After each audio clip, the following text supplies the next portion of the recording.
আসসালামু আলাইকুম রহমতুল্লাহ।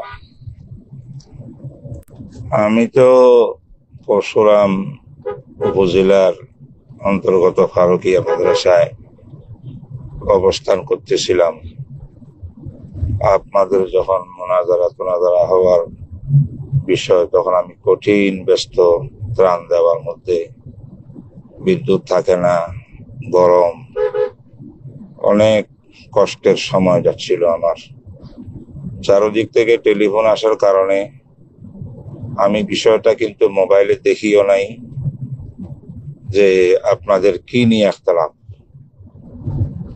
তো আমাকে শুধু বলা হয়েছে যে তারা এই মাছটা নিয়ে বাহাসে যাচ্ছে, এটাকে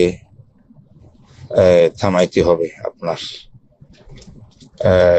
হেফাজতের নেতারাও আমাকে ফোন করছে, তারপরে স্বয়ং আবরারও ফোন করছে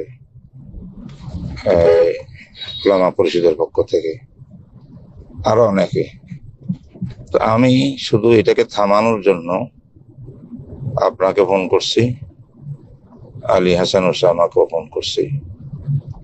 তো আপনার সঙ্গে তো আমার ফোনে কথা হয়েছে, আমি আবার ফোন লাগাইলাম ওসামাকে। তাকে আমি ফোনে কথাগুলা বলছি যে তোমরা এইগুলা নিয়ে কেন এই সময়ের ভিতরে ডিভাইড করতে যাচ্ছ, এটা পুরা বিশ্ব শুনবে নেটের মাধ্যমে। আর ওলামায়ে দেওবন্দের পরস্পর এই ইখতিলাফটা এই মুহূর্তে করা, এটা তো মোটে ঠিক না। তো তখন এই কথা আমি লম্বা কথা বলছি তার সাথে। তো এক পর্যায়ে এটা বলছি যে ফরজ ওয়াজিব নিয়া ইখতিলাফ, তো যেটা ফরজ ইনদাল আহনাফ ওইটাকে মেসালাসা এটাকে ওয়াজিবও বলে। তাদের মধ্যে ওয়াজিব ফরজে পার্থক্য নাই, আমাদের মধ্যে পার্থক্য আছে। তো এইগুলা ইসতিলাহাত, এইগুলার ভিতরে কেউ এটাকে ফরজ বলবে, কেউ ওয়াজিব বলবে। এইগুলা রুমের মধ্যে বসে পরস্পর আমাদের মধ্যে মুনাকাশা ইলমিয়া হতে পারে, এটা ইন্টারনেটে বা সোশ্যাল মিডিয়ার মধ্যে এটাকে নিয়ে বসে বসে এই মতে সময় নাই, ঠিক হবে না। তুমি এটা বন্ধ করবা কিনা বলো। ফরাজিকে আমি বললে বন্ধ হয়ে যাবে ইনশাল্লাহ, সে তো আমাকে মানবে। তুমি মানবা? হুজুর মানবো।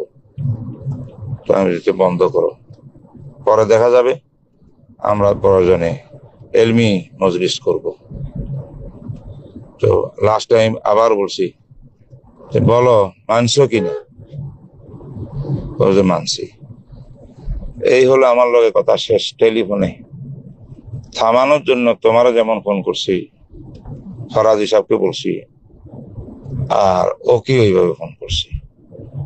আলহামদুলিল্লাহ এবার বললাম যে ঠিক আছে, দুজনে কথাবার্তা বলে যৌথ হোক, যেভাবে হোক একটা বিবৃতি দিয়ে দাও, যাতে নাকি মানুষ জানে যায় যে তোমরা বহস করবে না।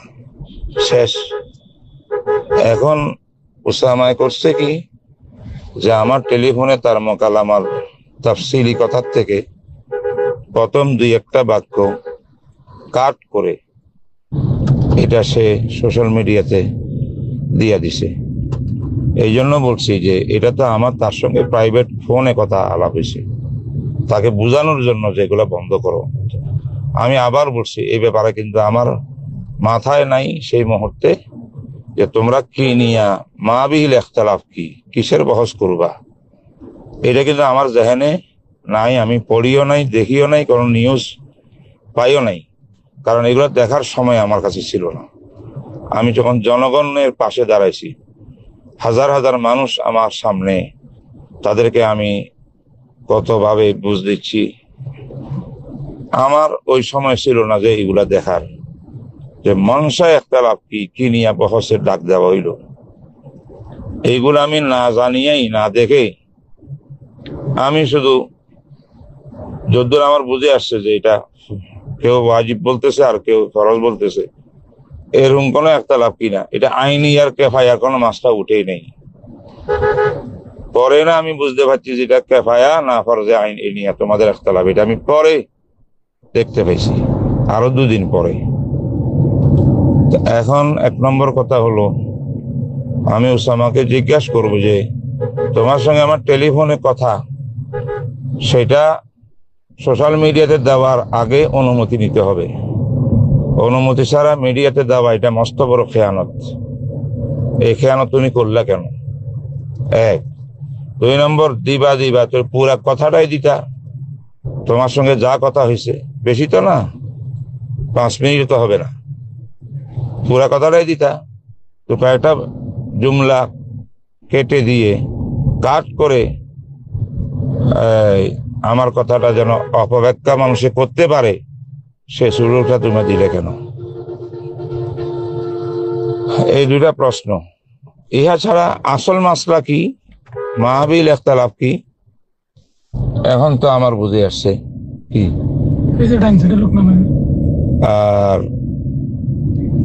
আমি এখনো পরশুরামে যাচ্ছি, আবার কালকে সকালে আসছিলাম ঢাকায়, জুমার নামাজটা পড়াই, রাত্র সবক পড়াইয়া ফজরের পর আমি রওনা হয়েছি।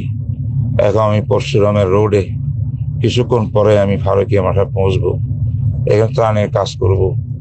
আমি ফারেক হইয়া ঢাকার মধ্যে এসে প্রয়োজনে আমি এই মাসটার ভিতরে তাহলে সুন্নাত ওয়াল জামাতের মওকিফ কি এবং তোমাদের মনসা ইখতিলাফ কি, উভয়টা নিয়ে সামনে নিয়ে আমি কথা বলবো। এখন যা কথা আমার সে সায় করছে, এগুলা মাসলার তাহকিক কথা নয়, এটা হলো তাকে বারণ করার জন্য, মোনাজারাত থেকে, ডিবেট থেকে বারণ করার জন্য আমি তাকে এই বুঝেছি কেন এগুলা নিয়ে করবা। ফরজ ওয়াজিবে ইখতিলাফ আছে, এটা কি কোনো মোনাজারা করার বিষয়? এইগুলা বলছি। এখন ফরজ আন্দালা হানাফ, ওয়াজিব আন্দালা আইমাতি সালাসা, তো এইগুলো ইসতিলাহি পার্থক্য, হাকিকত এক। এইগুলো আমি তাকে বুঝাইছি এই জন্য যে হয়তো এই ধরনের কোনো ইখতিলাফ তোমাদের মধ্যে হবে, তোমরা এইগুলা নিয়ে সামান্য বিষয় নিয়ে ইখতিলাফে যাইও না, বহসে যাইও না। এটা হলো আসল বাস্তবতা। এখন কি করব, আমাদের কপাল যে আজকে ছাত্ররা ওস্তাদদের কথাকে কাট করে নিজের মতলব হাসিল করার জন্য বা একটা অপব্যাখ্যা হয় এমন শব্দগুলা ব্যক্ত করে দিল। পুরা বক্তব্যটা শুনলে বুঝে যাইত যে আমি কথাগুলা কেন বলছিলাম, যে তাকে বারণ করার জন্য বলছিলাম। এবং আমার কথায় বুঝবা যে তোমাদের মাহবিল ইখতিলাফ কি নিয়ে পার্থক্য, মতানৈক্য, এটা আমি জানিও না, তখন আমার এলিমও নাই কি নিয়ে ইখতিলাফ হয়েছে। মূল কথা, আমি ত্রাণের কাজে জনগণের পাশে এখানে কিছু কাজ করছি, আল্লাহর রহমতে করতেছি। এই সমস্ত পরিবেশে তো তোমাদেরকে ফোন করা, এটা এই কঠিন ব্যস্ততার মধ্যে শুধু উলামায়ে কেরামের অনুরোধের কারণে আমি ফোন করছি। সবাই মনে করেন যে আমি বললে জনগণ থেমে যাবে, এই জন্য আমি কাজটা করছি।